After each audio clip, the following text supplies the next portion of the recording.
La précision est dans le temps est une qualité chirurgicale. Donc, on commence à 14h30. Donc, j'ai le plaisir et l'honneur de présider la dernière séance de ma présidence, c'est-à-dire aujourd'hui, une séance d'ailleurs qui revient dans mon secteur disciplinaire, puisque je suis chirurgien vasculaire et que j'ai eu le plaisir donc d'introduire une séance thématique sur la maladie veineuse profonde post-thrombotique avec les approches diagnostiques et thérapeutiques les plus innovantes, qui ne sont pas forcément uniquement chirurgicales, mais qui sont des pratiques opératoires interventionnelles, nouvelles, qui permettent de réparer des dégâts des veines profondes alors qu'elles sont totalement occluses ou bien refluentes. Et là, il y a une nouvelle approche qui concerne plutôt la microchirurgie valvulaire des veines profondes et qui sera illustrée donc les nouvelles possibilités thérapeutiques dans le cadre du syndrome post-thrombotique, qui est une maladie extrêmement grave, invalidante, souvent méconnue et insuffisamment diagnostiquée et prise en charge.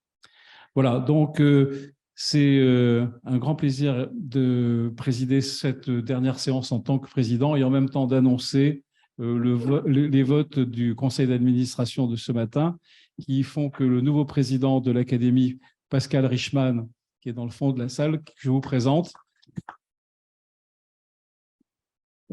chirurgien urologue à Toulouse et qui a un passé chirurgical extrêmement brillant. Et nous sommes très heureux donc de lui passer le relais sur le développement de notre académie dédiée à l'excellence de la chirurgie française et francophone.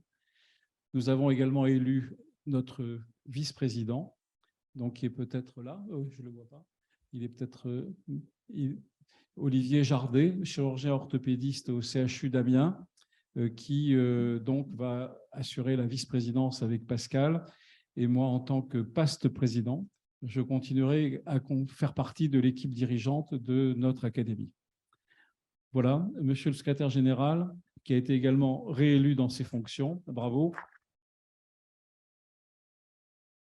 Dont tout le monde a reconnu à la fois les qualités humaines et la capacité de travail incroyable, donc l'investissement pour le développement de notre académie. Ah, voilà notre vice-président. Je viens d'annoncer ton élection, mon cher, et te féliciter. Donc, il représente le CHU d'Amiens, qui est un des CHU les plus innovants de France.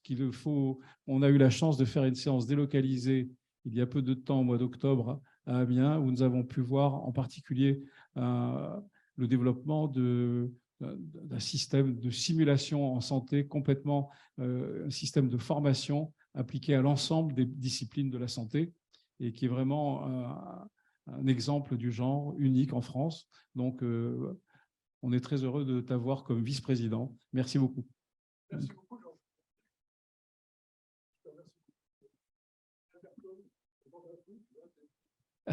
Pardon, je ne voulais pas te faire bafouiller.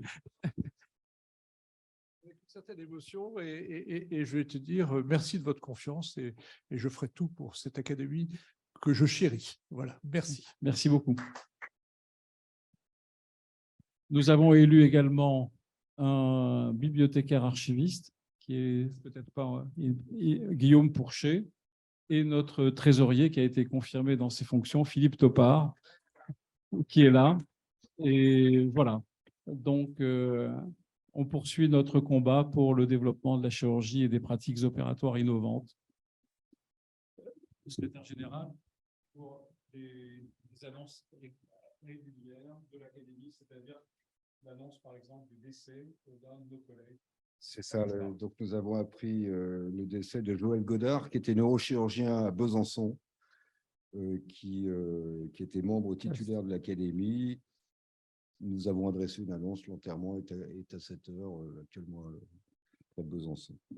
Est-ce que je peux vous demander une minute de silence pour la mémoire de ce collègue que vous ne connaissez pas, mais qui était un homme éminent?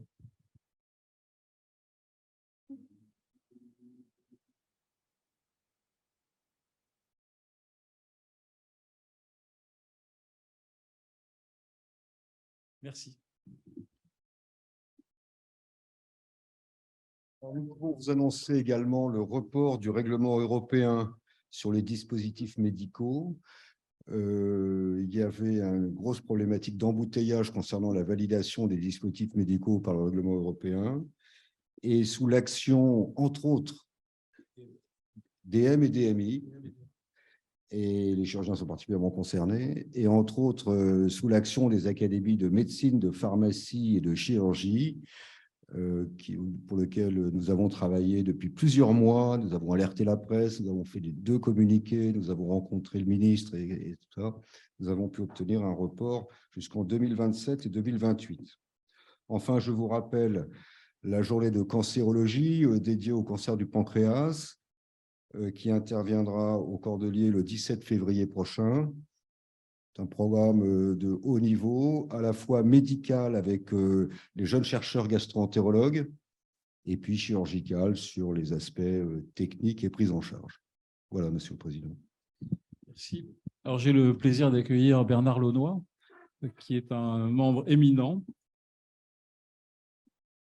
On le fera après.